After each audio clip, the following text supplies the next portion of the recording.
मग सगळ्यांना तुमच्याशी मैत्री करावी वाटते. आता जसं मी पण तुमचा एक चांगला मित्र आहे, तर तुमच्या व्यक्तिमत्वात एक जादू आहे आणि तुमचा लुक आपले मोदी साहेब आहे त्यांच्यासारखा दिसतो. तर तुम्ही कॉलेजमध्ये असताना मला वाटतं चॉकलेट हिरो असाल नक्की. नाही, तसं नव्हतं. मी त्यावेळेला इन पण करायचो नाही. माझं वजन पण तुम्हाला 110 किलो होतं. चष्मा पण 5.5 नंबरचा होता.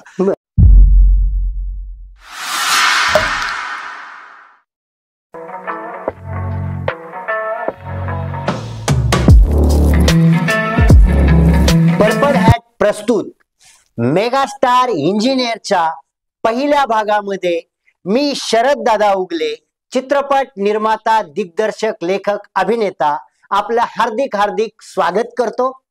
आणि आजच्या आपल्या या मेगास्टार इंजिनियरच्या पहिल्या एपिसोडसाठी अतिशय सन्माननीय असे अतिथी आपल्याला लाभलेले आहे. ते म्हणजे सन्माननीय राजेशजी पांडे साहेब, जे सार्वजनिक बांधकाम विभागामध्ये डेप्युटी इंजिनियर आहे आणि त्यांचा मोठा अनुभव आहे तो आपल्याला ऐकायला भेटणार आहे.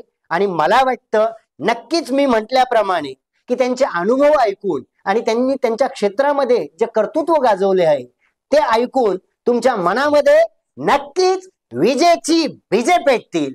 तर आपण सुरू करूयात संवाद सन्माननीय राजेशजी पांडे साहेब यांच्याशी. आपलं आमच्या पर्पल हॅट स्टुडिओमध्ये हार्दिक हार्दिक स्वागत. धन्यवाद. आणि आपण वेळेत वेळ काढून आलात या ठिकाणी आमच्या नवतरुण नव इंजिनियरांना मार्गदर्शन करण्यासाठी, त्याबद्दल मी तुमचं हार्दिक स्वागत करतो. राजेशजी पांडे साहेब हे सार्वजनिक बांधकाम विभागामध्ये कार्यरत आहेत, PWD डिपार्टमेंटमध्ये. आज ते आपल्याला प्रमुख मान्यवर म्हणून या ठिकाणी लाभलेले आहे आणि ते आपल्याला ह्या मुलाखतीमधून मार्गदर्शन करणार आहे. खरं म्हणजे सरांचा अनुभव खूप चांगला आहे. त्यांच्याकडे बघूनच आपल्याला वाटतंय की एक अतिशय प्रगल्भ असं व्यक्तिमत्व, आणि तेही पहिल्या भागासाठी आपल्याला या ठिकाणी लाभलेलं आहे. ही आपल्या दृष्टीने आणि आपले जे प्रेक्षक विद्यार्थी आहेत त्यांच्या दृष्टीने खूप आनंदाची अशी गोष्ट आहे. तर मी सन्माननीय राजेशजी पांडे यांचं पुन्हा स्वागत करतो. आणि साहेब, मला एक विचारायचं आहे की खरं म्हणजे इंजिनिअरिंग म्हटलं की मोठं क्षेत्र आहे आणि त्याच्यात वेगवेगळे विभाग येतात, तर मग तुम्ही सिव्हिलच का निवडला? आता असं आहे, सर्वप्रथम मी तुमचे आभार व्यक्त करतो आणि सांगू इच्छितो की मी काही खूप मोठा नाही आहे. एक नॉर्मल मुलगा, नॉर्मल अभ्यास करून खूप काही म्हणजे अतिशय हुशार पण नव्हतो. एक इंजिनिअरिंग होऊन त्याने त्याचं आयुष्य आज कसं घालवलं किंवा काय हे केलं या अनुषंगाने मी काही खूप मोठा नाहीये, सर्वसामान्य. नाही, हा तुमचा मोठेपणा आहे मनाचा खूप. तर मग तुम्ही म्हणजे सिव्हिलच का निवडला? सिव्हिल निवडण्याच्या मागे ज्या काही आवडीनिवडी असतात, तर मला त्यावेळेला विद्यार्थी क्षेत्रामध्ये असं वाटलं की सिव्हिल हे क्षेत्र माझ्यासाठी योग्य राहील, कारण मला त्या आवड होत्या. म्हणजे त्याच्यातले सगळे विषय जेव्हा मी बघितले, ट्रान्सपोर्टेशन पासून तर त्याच्यामध्ये बिल्डिंग कन्स्ट्रक्शन पासून तर सगळे विषय त्याच्यामध्ये असल्या कारणाने, आणि दुसरं एक समकालीन विषयांचा किंवा त्यावेळेला ज्या काही ब्रांचेस अवेलेबल होत्या तर त्याचा एक थोडासा मी अभ्यास असा केला आणि असं बघितलं की जसं बघा आपण म्हणजे विषय घेताना आपल्याला भूगोल विषय जो आहे त्याच्यामध्ये शक्यतो जास्त मार्क मिळतात. त्याचं कारण असं की भूगोल विषय जो आहे त्याच्यामध्ये फारशी काही प्रगती झालेली नाहीये.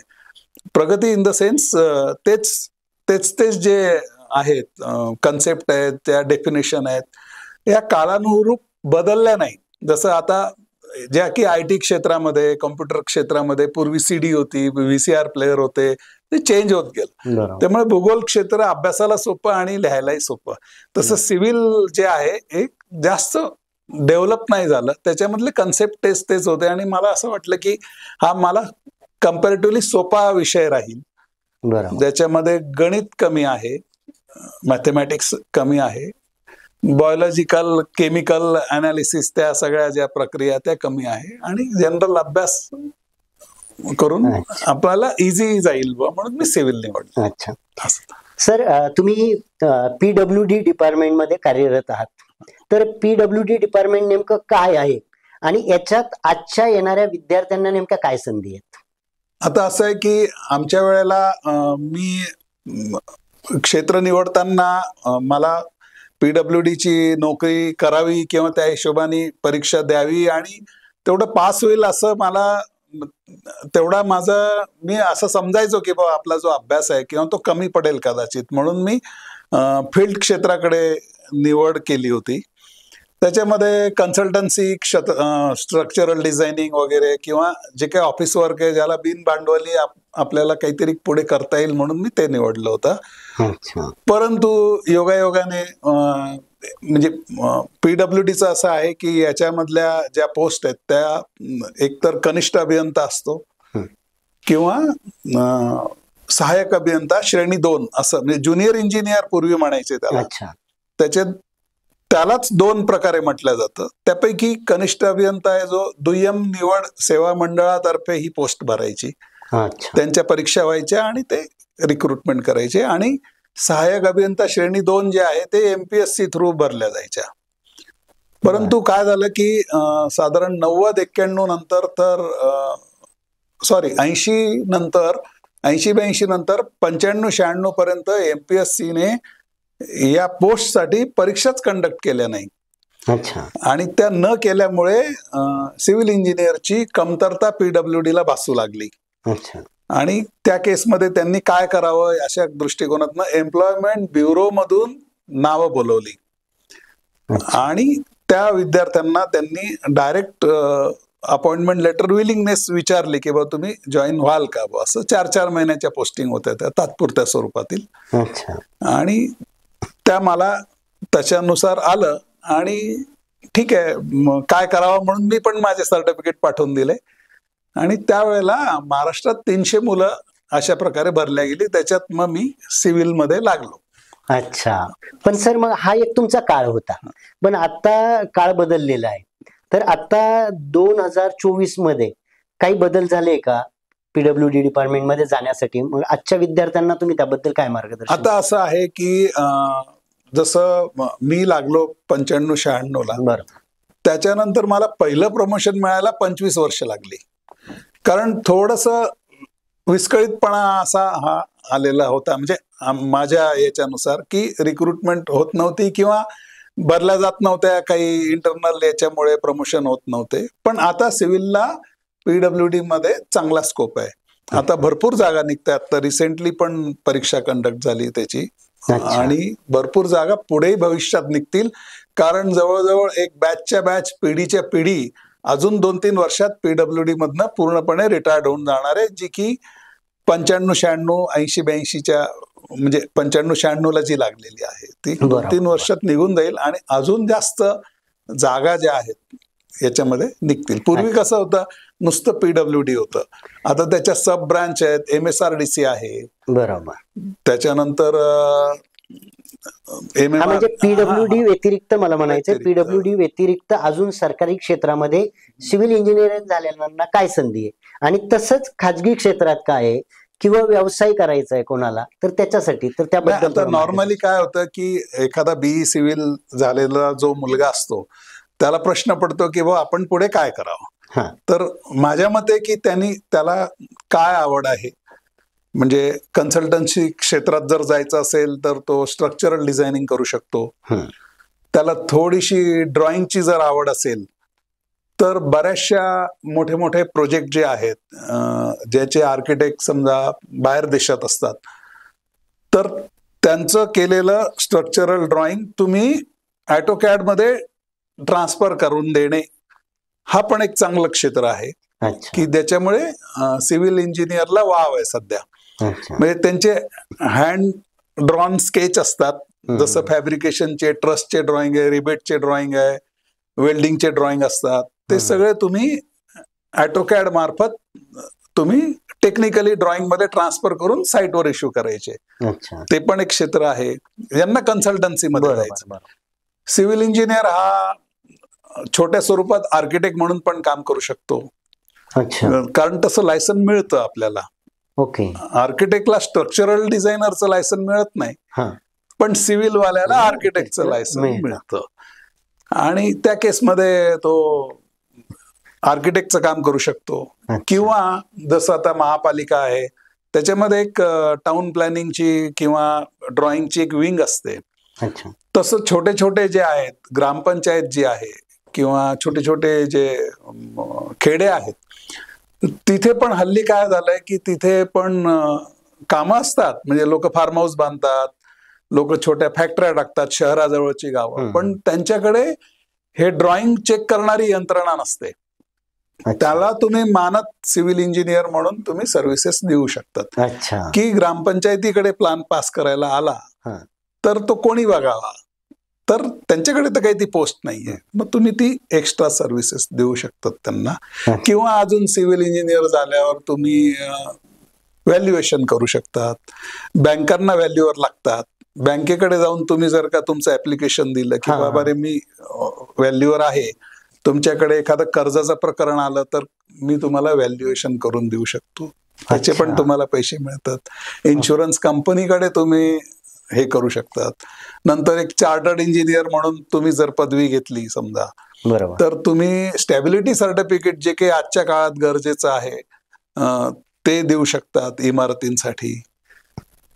तर अशा अशा हे झालं कन्सल्टन्सी क्षेत्रामधलं, किंवा हे झालं नोकरी म्हणून जर करायचं ठरलं तर मग खाजगी क्षेत्रामध्ये तुम्हाला जसं मोठ्या कंपन्या आहेत, ज्या काही L&T सारख्या ज्या कंपन्या आहेत, जे मोठे मोठे फ्लायओव्हर किंवा जे विमानतळाची कामं होत आहेत, त्यांच्याकडे तुम्ही नोकरीला लागू शकतात. सरकारी नोकरीचा तर पर्याय आहेच तुम्हाला मोकळा. त्याच्यामध्ये पण तुम्हाला खूप डिपार्टमेंट आहे. म्हणजे सार्वजनिक बांधकाम आहे, विद्युतचं जे MSCB आहे, रेल्वे आहे. अच्छा. त्याच्यानंतर विमानतळावर पण सुद्धा तुम्ही सिव्हिल इंजिनियर लागतोच एक. तर हे सगळे तुम्हाला जॉब ऑपॉर्च्युनिटी सगळीकडे आहे. तुम्हाला याच्यामध्ये जायचं झालं तर, नोकरी क्षेत्रात जायचं झालं तर. अच्छा. असं. बरं सर, सिव्हिल इंजिनियर झाल्यानंतर आजच्या तरुणांना खूप फॅड आहे की IT सेक्टरमध्ये जायचं, तर ह्याबद्दल तुमचं काय मत आहे नेमकं? आता असं आहे की शक्यतो म्हणजे माझ्या मते तुम्ही जी एक कुठली पण लाईन करतात ती सोडून दुसऱ्या लाईन मध्ये जाऊ नये. कारण माझ्या बरेचशा पाहण्यातले जे मित्रमंडळी होती, तर नॉर्मल BCom होऊन MBA फायनान्स केलेला मुलगा इंटरव्ह्यूला गेलेला, आणि माझा मित्र जो की BE सिव्हिल करून MBA फायनान्स करून गेलेला, तर त्यांनी त्या BCom वाल्याला सिलेक्शन केलं. कारण त्यांनी सांगितलं की हा त्याच्या कन्सेप्टला धरून आहे, आणि हा जो इंजिनियर आहे हा धरसोड करणारा दिसतोय. म्हणजे हा मुळात इंजिनियर होता, मग फायनान्स मध्ये आला, किंवा हल्ली फॉरेन मध्ये जायचं पण फार फॅड आहे. लंडनला, UK ला, इकडे तिकडे लोक मुलं जातात आणि थोडीशी लाईन चेंज करून जातात. तसं काही करू नये. सिव्हिलचं क्षेत्र घेतल्यावर याच्यात आवडीनिवडीनुसार खूप वेगवेगळ्या तुम्हाला कन्सेप्ट आहेत, त्याच्यामध्ये तुम्ही जाऊ शकता आणि त्याच्यातच राहिलेलं जास्त बरं. भरपूर विषय आहेत त्याच्यामध्ये. वेस्ट वॉटर मॅनेजमेंट आहे, त्याच्यामध्ये तुम्हाला हायड्रॉलिक्स आहे, तुम्हाला ट्रान्सपोर्टेशन इंजिनिअरिंग आहे, तुम्हाला रेल्वे इंजिनिअरिंग आहे. तुम्हाला जे क्षेत्र आवडेल त्याच्यामध्ये तुम्ही नोकरी तरी करू शकता, किंवा ऍज अ कॉन्ट्रॅक्टर म्हणून बिझनेस अपॉर्च्युनिटी पण त्याच्यामध्ये तुम्ही करू शकता. बर सर, हे सगळं सांभाळून तुम्हाला भटकंती करण्याचा खूप शौक आहे. म्हणजे तुम्ही देश विदेशामध्ये जातात आणि बऱ्याच गोष्टी तिथल्या बघतात, निरीक्षण करतात. तर मी विशेषतः प्रश्न तुमच्या क्षेत्राबद्दलच विचारेन की भारतातील आणि परदेशातील सिव्हिल क्षेत्राबद्दल तुमचं मत काय आहे नेमकं? आता मी बाहेर गेल्यावर नॅचरली आपण सिव्हिल असल्यामुळे सिव्हिल कन्सेप्टनी तिकडच्या वस्तू बघतो, इकडच्या इमारती बघतो, कन्स्ट्रक्शन बघतो. तर मला असं वाटतं की आपल्याकडे जे इमारतीचं बांधकाम आहे, कॉन्क्रीटचा वापर जास्त आहे, प्रोजेक्शन वेगवेगळे अननेसेसरीली काढलेले दिसतात.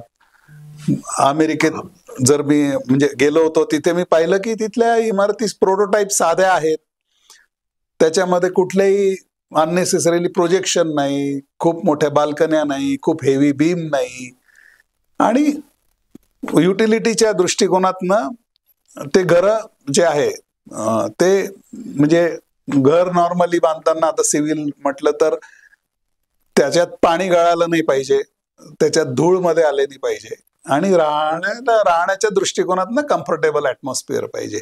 एवढ्या बेसिक गोष्टी जर सांभाळल्या तर बाकीचं आपल्याकडे वेस्टेज खूप दिसतं मला, की लोक उगाच मोठे मोठे कॉलम, मोठे मोठे कॅन्टिलिव्हर, इलिव्हेशन ट्रीटमेंट आणि अननेसेसरीली मोठ्या काचा ज्या काही आपल्या ऍटमॉस्फिअरला सुटेबल आहेत नाही आहेत या सगळ्याचा विचार आपल्याकडे काही फारसा होत नाही अजून. आपण जर का आपल्याकडेच भारतात समजा आता मी उत्तराखंडमध्ये गेलो होतो, कन्सेप्ट तर आहे की आता आपण बघतो की भूकंपामध्ये जास्त इमारती तिथल्याच कोसळताना दिसतात, कारण त्यातला टेरेन जो आहे तो सगळा असा स्लोपिंग आहे. कॉलम बीम तर लोकांना माहिती आहेत, पण कुठे टाकायचे त्याच्याबद्दल संकल्पना व्यवस्थित नाहीये, म्हणजे ते कसे वापरायचे ते पण नाहीये. घरं बांधले जात आहेत पण ते स्ट्रक्चरली फिट नाही आहेत. म्हणून बघा तुम्ही आता आपल्याकडे भूकंपात जास्त इमारती तिथल्याच कोसळताना दिसतात, कारण ते थोडस याच्यावर अभ्यास करणं गरजेचं आहे असं मला वाटतं. खूप छान सर. सर आता तुम्ही या क्षेत्राबद्दल खूप भरभरून बोलले, आपण थोडस तुमच्या वैयक्तिक जीवनाकडे येऊ.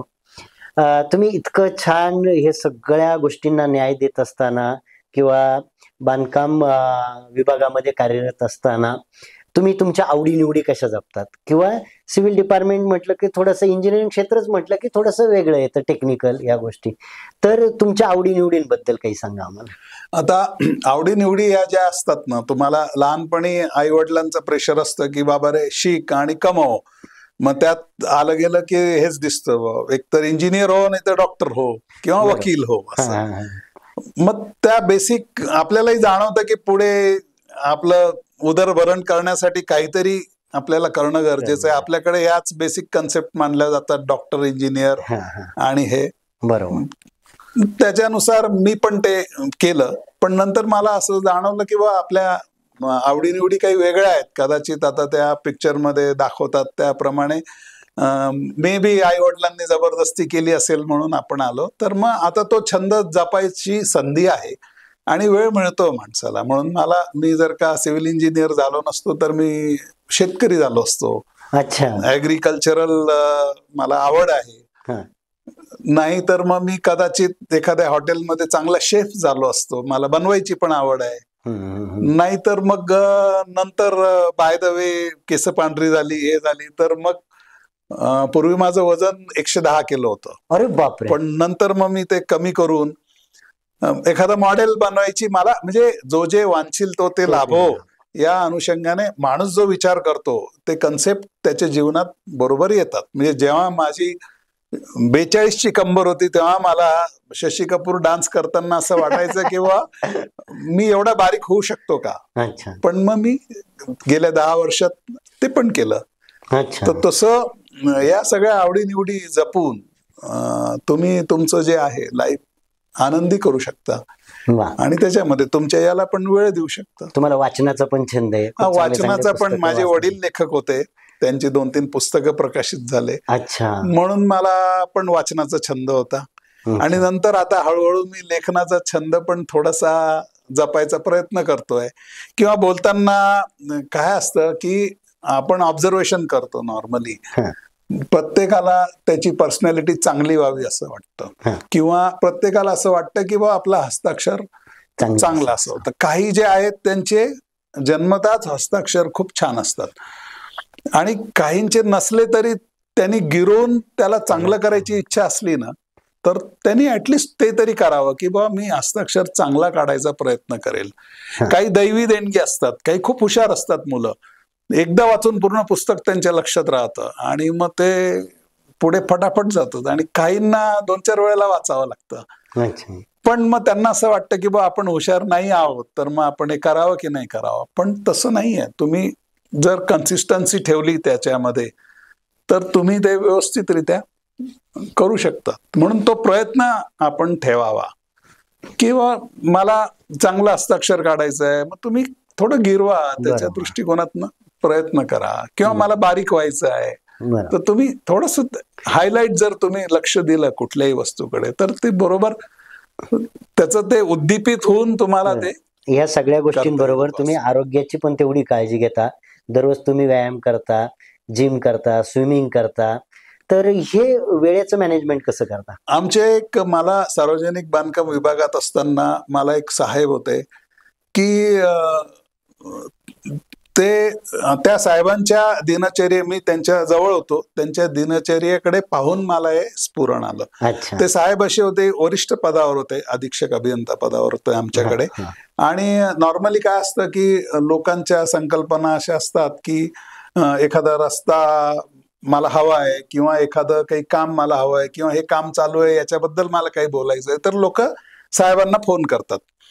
तर त्या काळी साहेबांना लँडलाईन वरून किंवा कुठूनही त्यांनी फोन केला तर हे मीटिंग मध्ये असताना ते फोन उचलायचे नाही, त्याचा मिस कॉल व्हायचा. आणि हे मिस कॉल जे आहे त्यांच्याकडे एक असिस्टंट ठेवून त्यांनी ते मिस कॉल त्या तारखेने सेव्ह करायचं त्यांनी एक असिस्टंट ठेवला होता. आणि ते शनिवारी रविवारी फावल्या वेळेत सुट्टी काढून म्हणजे सुट्टीच्या दिवशी बसून ते प्रत्येकाला रिव्हर्स कॉल करून विचारायचे की तू फोन का केला होता. तर त्यांची जेव्हा दिनचर्या बघितली मी की एवढ्या व्यस्त याच्यामध्ये ते प्रत्येक निरोप पास ऑन पुढे कसा करतात किंवा ते थेरपी पण करायचे, ते सगळ्या मुलांकडे पण लक्ष द्यायचे, प्लस ते स्टीम घ्यायला पण जिम मध्ये जायचे. आणि ते इतके वेळेचे परफेक्ट होते की मुंबईवरून जर यायचं झालं त्यांना तर टपाल जे आहे ते इगतपुरीला मागून घ्यायचे.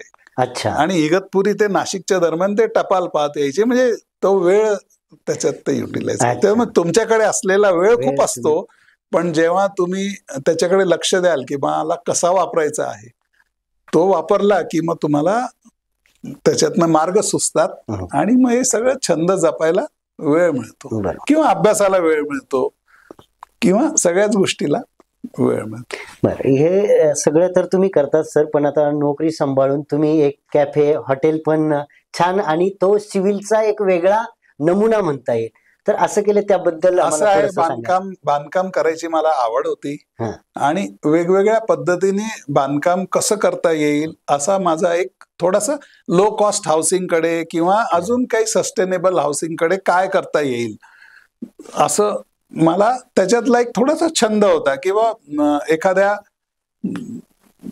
कमी म्हणजे ज्याच्याकडे कमी उत्पन्न असणाऱ्या माणसाला जर का घरात अन्न वस्त्र निवारा ही बेसिक गरज आहे, तर मग त्याला आता मी काही युट्यूबवर बघितलं की काही लोक प्लॅस्टिकच्या बॉटलमध्ये माती भरून त्या पॅक करून त्याच्यात सुद्धा भिंती बांधलेल्या आहेत, त्याच्यात घरं बांधलेली आहेत. अच्छा. काही बांबूचा वापर करून त्याच्यामध्ये घरं बांधतायत. त्याच्यामुळे मला असं वाटायचं की आताच्या ज्या कन्सेप्ट मधले जे बांधलेली घरं आहेत ते 10-20 वर्षानंतर आउटडेटेड होतात. कारण पूर्वीचे फर्निचरची पद्धत, मोठ्या हॉलची पद्धत, छोट्या रूमची पद्धत असं बदलत जातं. म्हणून मग मी तिथे एक स्टील मध्ये एक छोटासा प्रयोग करून स्टील फॅब्रिकेशन मध्ये बांधला. आणि माझी जी शेफची जी आवड आहे ती पण तिथे मला म्हणजे हा अजून एक पैलू आहे तुमच्यामध्ये. तर असं तुमचं एकदम सर्व म्हणजे अष्टपैलू व्यक्तिमत्व आहे आणि आजच्या तरुणांना खरंच ते प्रेरणादायी. सर मी थोडासा मागे येतो, फ्लॅशबॅक मध्ये जातो. कारण आजकालचे तरुण आपण बघतो की एकतर अभ्यासू किडा बनतात, ते गोकणपट्टी करून त्यांना पास व्हायचं असतं. पण तुमचा एक काळ होता, 90चा काळ होता. तर त्यावेळेस इंजिनिअरिंगला असताना तुमचे मनोरंजनाचे साधनं काय होते, त्यानंतर तुमचे मित्रमैत्रिणी, याबद्दल जरा थोडस सांगा. नाही, तसं कसं आहे की त्यावेळेला असं होतं की टेक्निकल ब्रांच असल्यावर अगोदरच 12वी पासून शक्यतो मुली हा विषय घ्यायचे नाही. सिव्हिल म्हणा किंवा टेक्निकल विषय मुली घ्यायचा प्रेफर नाही करायच्या. त्यामुळे आमच्या वेळेला आमच्या 11वीतल्या बॅच मध्ये पण मुलींचं प्रमाण कमी होतं, म्हणजे नव्हतंच जवळजवळ. इंजिनिअरिंग क्षेत्रात पण सिव्हिल मध्ये तेव्हा मुली नव्हत्या. परंतु मुलींच्या दृष्टिकोनातनं जर आज सिव्हिल इंजिनिअरिंग हे क्षेत्र घेतलं तर त्यांना जास्त फायदेशीर असं आहे की त्या आर्किटेक्ट म्हणून पण काम करू शकता, इंटेरियर डिझायनर साठी पण ते म्हणजे छोटासा कोर्स केल्यानंतर ते करू शकता. हा. किंवा एक पुढे एमई जे आहे ते जर का टाउन प्लॅनिंग वगैरे अशा क्षेत्रात जर एमई केलं तर फुल फ्लेज आर्किटेक्ट म्हणून पण त्या काम करू शकतात. बऱ्याचशा अपॉर्च्युनिटी आहे आणि साईटवर न जाता घरी बसून याच्यामध्ये एक एस्टिमेट अँड कॉस्टिंग असा एक विषय आहे की एखादं टेंडर समजा आहे, एखाद्या कॉन्ट्रॅक्टरला घ्यायचं आहे तर तो ते कोट करतो की बाबा किती % बिलो घ्यायचं किंवा किती % अबाव घ्यायचं. हे करताना त्याला एक बेस स्टडी अभ्यास लागतो त्या साईटचा. रेती कुठून आणणार आहे, वाळू कुठून मिळणार आहे, आजचा मार्केट रेट काय आहे आणि त्या रेटमध्ये मी तो आयटम बांधून देऊ शकतो की नाही, किंवा माझ्याकडे काय इन्फ्रास्ट्रक्चर आहे, तो मला काय भावात बांधून पडेल आणि मी किती % कमी कोट करावं. हा सगळा अभ्यास खूप गरजेचा असतो. मुली असं मला वाटतं की हा अभ्यास चांगल्या प्रकारे करून त्यांच्या क्षेत्रात करिअर चांगलं त्या घडवू शकतात. त्यामुळे आजकाल मुलं सिव्हिल नॉर्मली जास्त घेत नाही, कारण काय झालं की जुनी ब्रांच आहे, पॅरेंट ब्रांच आहे सिव्हिल, त्याच्यानंतर मग इरिगेशन झालं किंवा हे सगळं झालं. मे बी इतर IT क्षेत्राचं किंवा कॉम्प्युटरचं याचं त्याचं थोडंसं सगळं मोबाईल याच्यामुळे फॅड असल्यामुळे. पण माझा एक साधा समजा प्रश्न आहे की सिव्हिलमध्ये ज्या काही तुम्हाला पुढे जीवनाच्या अनुषंगाने ज्या बाबी मिळतात, म्हणजे आता फॉर एक्झाम्पल तुम्ही BE कॉम्प्युटर केलं, तुम्ही फार तर एखाद्या म्हणजे मला काही त्या ब्रांचला कमी लेखायचं असं नाही, पण तुमच्या आवडीनिवडीनुसार मी सांगतो की तुम्हाला फिरायची आवड आहे, पण तुम्ही कॉम्प्युटर केल्यावर तुम्ही एकाच ठिकाणी बसाल, ते काम कराल त्या एकाच ठिकाणी बसाल. तुम्ही IT सेक्टरमध्ये गेलात तर तुम्हाला परत ऑफिस वर्क आहे, जॉब वर्क आहे, तसं आहे. तसं सिव्हिलमध्ये नाही आहे. सिव्हिलमध्ये तुम्हाला साईटवर जायचं आहे, डोंगरावर जायचं आहे, पुलाच्या नवीन साईटवर जायचंय, डॅमच्या साईटवर जायचं, म्हणजे फिरणं आलं, बघणं आलं, बाहेरचं जग आलं. म्हणजे आता सिव्हिल इंजिनियर म्हणून मला काही लोकांना सुटीचा जो आनंद घ्यायचा असतो, तर बँकेतला एखादा आहे किंवा एखादा IT क्षेत्रातला आहे किंवा एखादा अजून आपण म्हणू मेकॅनिकल क्षेत्रातला आहे, त्याला सुटीचा खूप आनंद येतो की मी बाहेर जाईल, मी फिरेल, मी इकडे जेवेल, मी हे बघेल, मी ते बघेल. पण बिईंग सिव्हिल इंजिनियर मी करिअर करता करता त्याचाही आनंद घेतोय, कारण मला फिरणंच आहे. मला ऑफिस काम मी ठरवलं तर न करता साईटवर जा, डॅमच्या साईटवर जा, ब्रिजच्या साईटवर जा, नवीन लोकेशनवर जा, नवीन रस्ता तयार करा, या सगळ्या सर्वे करा त्याच्यामध्ये. तर माझं फिरणं पण होतं, काम पण होतं. खूपच छान. आजच्या तरुणांना तुम्ही काय संदेश द्याल? मला तरी बघा, आता कसं असतं की म्हणजे माझ्या मते राजकारणाचा मुलगा जो आहे राजकारणीच होतो, शक्यतो ते प्रेफर करतात. किंवा मग एखादा गायक असेल तर तो त्याच्या मुलाला गायक बनवण्यामागे असतो की बाबा यांनी शिकावं. तबलावाला जर असला तर यांनी तबलाच शिकावा. तसं बिईंग सिव्हिल इंजिनियर मला असं वाटतं की नवीन पिढी जी आहे त्यांनी सिव्हिल इंजिनियरच व्हावं, कारण याच्यात जो आनंद आहे, याच्यात जीवनाचा जो आनंद तुम्हाला घेता येतो, माझ्या मते तो दुसऱ्या ब्रांच पेक्षा याच्यात चांगला आहे. त्याच्यामध्ये खूप सारे आस्पेक्ट आहेत, त्याला खूप पुढे करण्यासारखं काहीतरी आहे आणि त्यांनी ठरवावं मला काय करायचं. म्हणजे BE सिव्हिल झाल्यानंतर अक्षरशः तुम्ही ठरवू शकता. जसं आता एरोनॉटिकल इंजिनियर तुम्ही झाले तर तुम्हाला ज्या ठिकाणी विमानाचे एअरपोर्ट आहेत त्याच ठिकाणी जाणं आहे. तुम्ही एरोनॉटिकल इंजिनिअरिंग झाल्यानंतर जर ठरवलं की बा मला सिन्नर जवळ एखाद्या छोट्याशा गावात राहायचं आहे किंवा मला निसर्ग अनुभव, तुम्हाला तो घेता येणार नाही, कारण तुम्हाला तुमचं करिअर आहे तर तुम्हाला तिथं जायचंच आहे, तुम्हाला खेड्यात राहता येणार नाही. तसं एखाद्या सिव्हिल याच्यातल्या क्षेत्रात त्यांनी समजा सिव्हिल इंजिनिअरिंग घेतलं तर त्याला सगळ्या अपॉर्च्युनिटी उघड्या आहेत. त्याला जीवनाचा खऱ्या अर्थाने आनंद घेता येईल. आणि प्लस सिव्हिलचं एक अजून म्हणजे एक गंमत सांगतो त्याच्यामधली की आता हे समजा तुम्ही मेकॅनिकल इंजिनियर आहात आणि तुमच्याकडे एक गाडी आली. आता तुम्हाला आता बघा बिल्डर लोक जे आहेत ते खूप पैसा कमवतात शक्यतो सगळे लोक बिल्डिंग लाईन मध्ये बिल्डर होऊ इच्छितात. त्याचं काय कारण असावं बरं, काय वाटतं तुम्हाला? पैसा चांगला मिळतो त्या क्षेत्रात. पण मग पैसा म्हणजे काय चांगला मिळतो? चांगलं जीवन जगता येतं त्याच्या माध्यमातून. त्याचं कारण असं आहे की पैसा का चांगला मिळतो मी तुम्हाला सांगतो. तुम्ही मेकॅनिकल इंजिनियर आहात, म्हणजे ढोबळ मानाने तुम्ही मशिनरीची दुरुस्ती करणारे अभियंता आहात.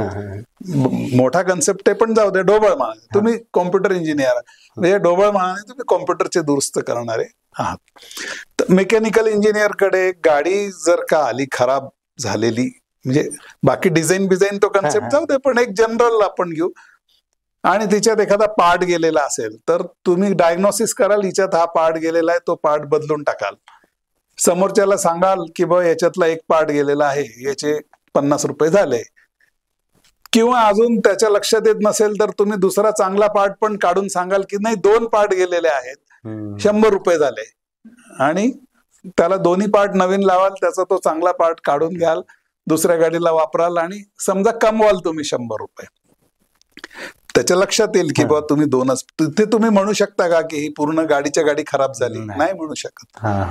सिव्हिल मध्ये काय आहे, सगळा अंदाज आहे, सगळं एस्टिमेट आहे. एखाद्या इमारतीला किंवा तुम्ही ठरवलं की बा मला हे घर बांधायचं आहे, आणि तुम्ही त्या इंजिनियर कडे जातात की बाबा रे मला हे 1 रूम किचन घर बांधायचं आहे, हे किती पैसे लागतील सांग.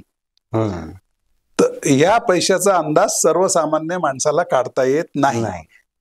आणि तो तुम्ही जो काढताय ऍज ए सिव्हिल इंजिनियर म्हणून, तो तुम्हालाच माहित असतो. जसं गाडीच्या पार्ट मध्ये त्याला कळेल की बा याने 2 पार्ट काढले, 3 पार्ट काढले, किंवा याचा एखाद्या कॉम्प्युटरचा एक आयसी गेला तर हा 2 आयसी सांगतो, कसा काय सांगतो बा तर एकच गेलेला आहे. तसं बांधकामाला किती पैसे लागतात हे कॉमन मॅनला समजत नाही. याला किती वाळू लागेल, किती सिमेंट लागेल, किती एक्झॅक्टली चुना लागेल, किती कलर लागेल. तुम्हाला साधी एक भिंत जर दाखवली किंवा ही एवढी भिंत रंगवायची आहे तर किती रंग लागेल ते कॉमन माणसाला समजत नाही. बरोबर. आणि याचाच फायदा बिल्डर लोक घेतात, आणि म्हणून त्यांना त्या क्षेत्रात पैसे मिळतात.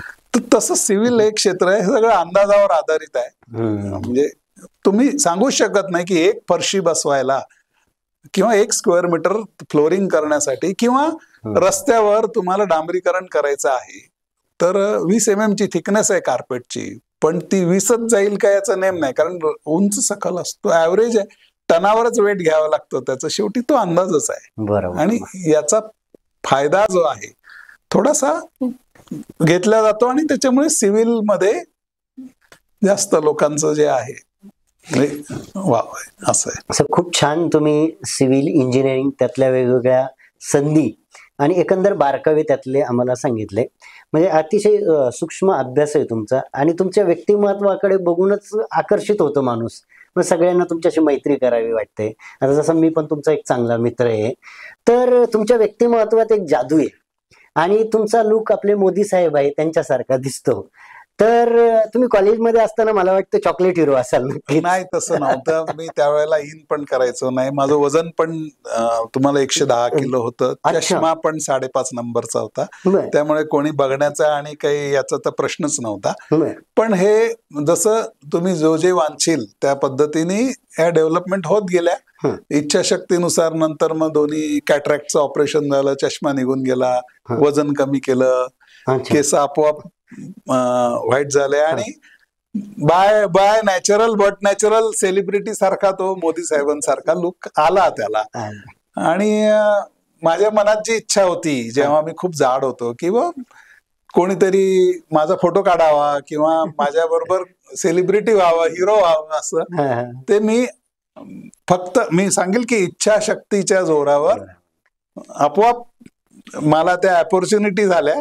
किंवा आता मोदी लुकमुळे बरेचसे लोक जे आहेत ते फोटो काढतात. इव्हन परवा आता आमच्याकडे हेलिपॅडचं काम असतं. म्हणजे सिव्हिल डिपार्टमेंट जे आहे, एखाद्या VIP दौऱ्याच्या दरम्यान ते हेलिपॅडचं तयार करणं, उतरणाऱ्या हेलिकॉप्टर मध्ये किती डिस्टन्स असावं, त्याचा राऊंड किती मीटरचा असावा, त्याच्यावर एच मार्किंग असतं, ते मार्किंग, आणि हेलिकॉप्टरची जी हेलिपॅडची जी साईट आहे त्याचं सिलेक्शन जे आहे कसं करावं, त्याचे काय कन्सेप्ट आहेत, तर हे सगळं आमच्या PWD थ्रू करण्यात येतं. त्याचे अक्षांश रेखांश आम्ही पाठवतो किंवा इथे उतरेल, आणि त्याचं सगळ्या नॉर्म्स प्रमाणे आम्ही तयार करून घेतो. ती ड्युटी मला आता मोदी साहेबांच्या दौऱ्यामध्ये होती.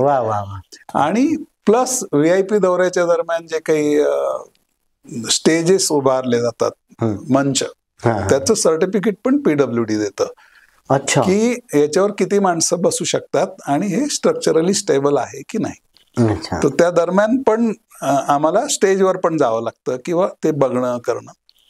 मोदी साहेबांचा दौरा झाल्यानंतर ते निघून गेले. VIP सिक्युरिटी होती, फार लिमिटेड लोक मध्ये, तर त्यांचे कमांडो होते 15-20 बाहेर उभे. जसे ते निघून गेल्यानंतर आम्ही जेव्हा मागून गेलो तर आम्ही बॅक साईडच्या त्या रस्त्याने कोणीच नव्हतं. जाताना आम्ही आणि आमचे मुख्य अभियंता आम्ही चाललो होतो, तर त्यांना पाहून थोडस ते आश्चर्यात पडले की कोण आलं, कारण रस्त्यावर येणारे आम्ही. बरोबर.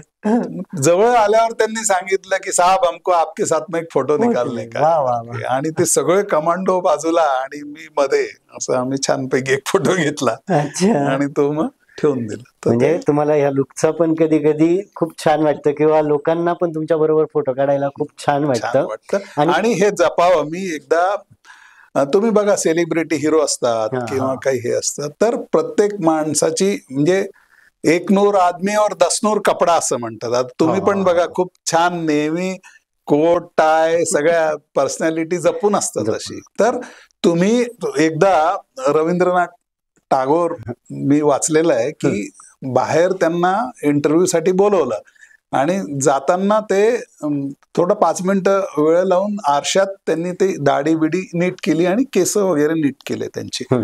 तर त्यांनी विचारलं की साहेब तुम्ही तर इतके मोठे हे आहात, तुम्हाला काय आवश्यकता आहे बा असं मेकअप वगैरे करण्याची. मेकअप नाही पण हे. तर ते म्हणे बा मी स्वतःला कधीच बघू शकत नाही, माणूस स्वतःला कधीच बघू शकत, त्याचा चेहरा आपल्याला बघता येतो का, आपला चेहरा नाही, पण समोरच्याला माझ्याकडे बघून चांगलं वाटावं ही माझी इच्छा आहे म्हणे, त्याला प्लीझंट वाटावं म्हणून मी नीटनेटका टापटीपपणे जाऊ इच्छितो त्याच्या समोर.